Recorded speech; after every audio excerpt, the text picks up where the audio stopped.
Seorang antropolog asal Belanda, Profesor Van Berben, pernah mengungkapkan kalau suku Batak adalah suku yang memiliki kesamaan budaya dengan bangsa Israel kuno. Hal ini diperkuat oleh Prof. Iromi, guru besar Universitas Indonesia, bahwa tradisi etnik Tapanuli, Batak Toba, sangat mirip dengan tradisi bangsa Israel kuno. Terpecah hingga menyebar ke seluruh dunia. Pendapat ini didasarkan pada penelitian mendalam yang menyebutkan jika dulu Israel pernah terpecah menjadi dua bagian, bagian selatan yang terdiri dari suku Yehuda dan Benyamin, Yahudi sekarang, dan kerajaan selatan yang disebut Yehuda, ibu kotanya Yerusalem, dan daerahnya dinamai Yudea. Bagian utara terdiri dari 10 suku, disebut sebagai kerajaan Israel. Dalam perjalanannya, suku-suku ini akhirnya tercerai-berai hingga tersebar di berbagai belahan dunia. Dan dipercaya sebagian ada yang meneruskan kehidupan di timur, hingga menetap di sebuah tempat yang konon dipercaya sebagai Borus, Tapanuli. Meski menuai perdebatan hingga sekarang, beberapa peneliti akhirnya berhasil membandingkan dua budaya ini. Berikut ulasannya.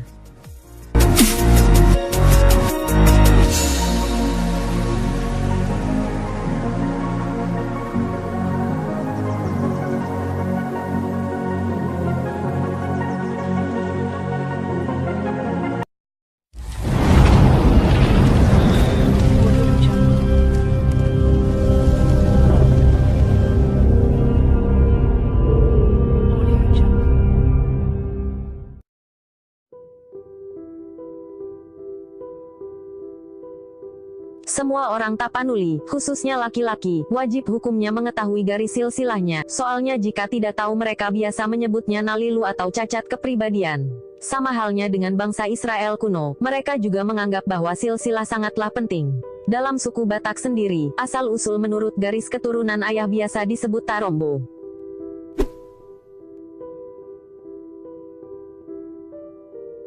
Masyarakat Batak juga memperbolehkan perkawinan sedarah yang enggak sembarangan. Perkawinan ini biasa disebut dengan marpariban.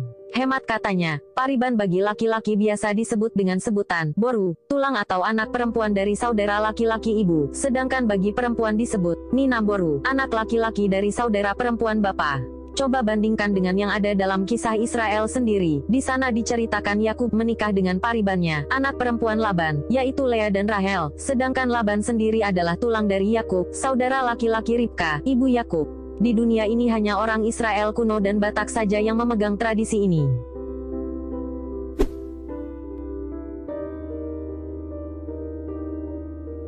Orang Batak memiliki 3 bagian dimensi atau alam semesta, yaitu 1. Banua Ginjang, alam sorgawi. 2. Banua Tonga, alam dimensi kita sekarang. 3. Banua Toru, alam maut. 3 hal ini sama dengan bangsa Israel kuno yang membagi alamnya dengan pola yang sama.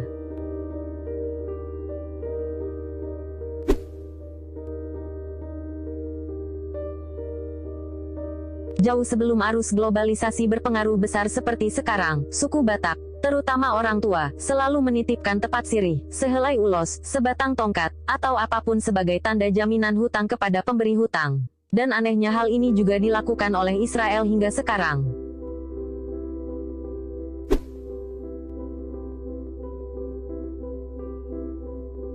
Jika seorang perempuan menjadi janda, otomatis pihak dari keluarga dari mendiang suaminya lah yang berhak menikahinya. Hal ini bertujuan agar keturunan perempuan tersebut dengan mendiang suaminya tetap terjaga. Hal yang sama juga terjadi dalam tradisi Israel kuno dalam kisah Rut dan Boas.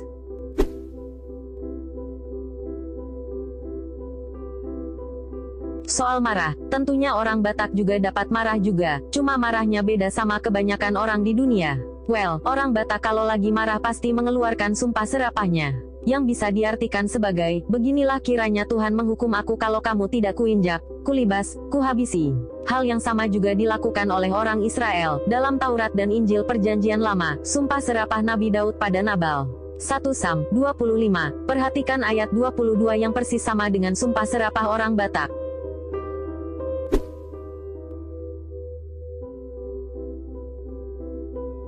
Penggalian tulang belulang, ekshumasi, bagi orang Batak adalah tradisi yang tetap harus dilestarikan. Alasannya selain mempererat tali persaudaraan juga untuk kepuasan batin semata. Pada bangsa Israel kuno ia melakukan hal yang sama. Tulang belulang Yusuf dibawa dari Mesir ke Tanah Perjanjian.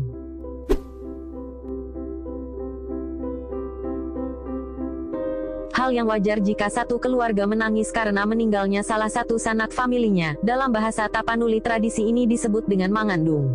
Mangandung sendiri tidak hanya isak tangis saja, tapi sambil diiringi oleh bait-bait syair kematian. Hal demikian juga dilakukan oleh bangsa Israel. Dalam sejarahnya ketika Yusuf meninggal, sanak keluarganya juga mangandung. Dalam Taurat dan Injil, Kitab Ratapan, yang ditulis oleh Nabi Sulaiman, juga berisi syair-syair yang dilantunkan sambil mangandung, meski bukan pada acara kematian.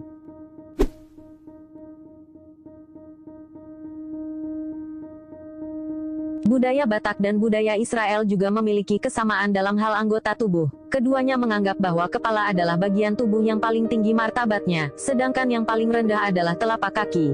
Makanya jangan pernah menyentuh kepala seorang Batak tanpa ada permisi dulu, bisa-bisa berakibat fatal.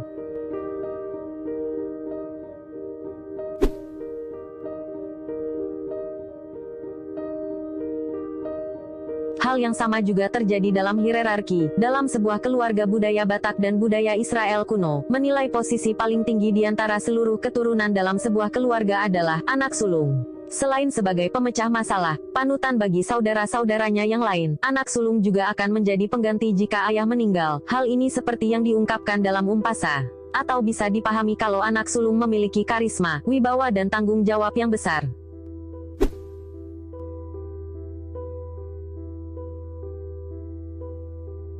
Soal gender, budaya Batak menganggap jika perempuan tidak memiliki posisi kuat dalam sebuah keluarga. Kenapa?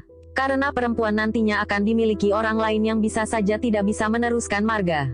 Hal serupa juga terjadi di bangsa Israel kuno. Bangsa ini juga enggak memasukkan anak perempuan dalam silsilah keluarga.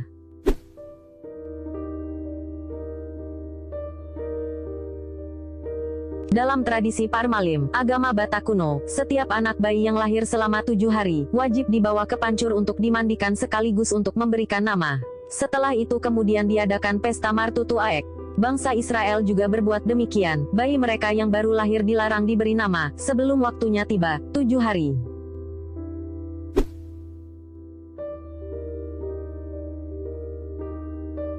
Hamalimon Parmalim Ugamo Malim adalah agama kuno dari Batak. Parmalim sendiri sudah ada sejak 497 Masehi atau 1450 tahun Batak.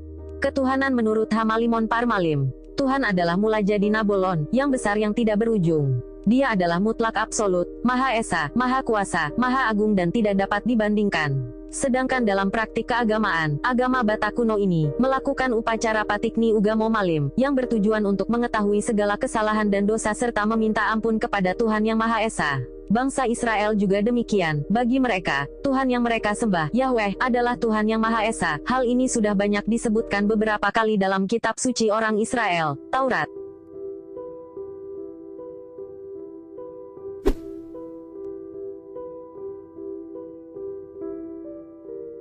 Selain melaksanakan upacara Patikni Ugamo Malim, dalam agama Batak kuno, juga memiliki aturan yang mengharuskan setiap pemeluknya melakukan Marari Sabtu, atau ibadah rutin yang diadakan setiap hari Sabtu.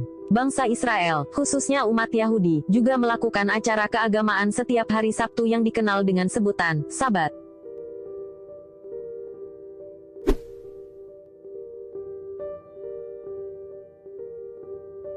Soal larangan memakan daging hewan haram, dalam agama Batak kuno, juga melarang memakan daging babi, atau darah yang dianggap tidak malim suci di hadapan Debata, yang Maha Kuasa.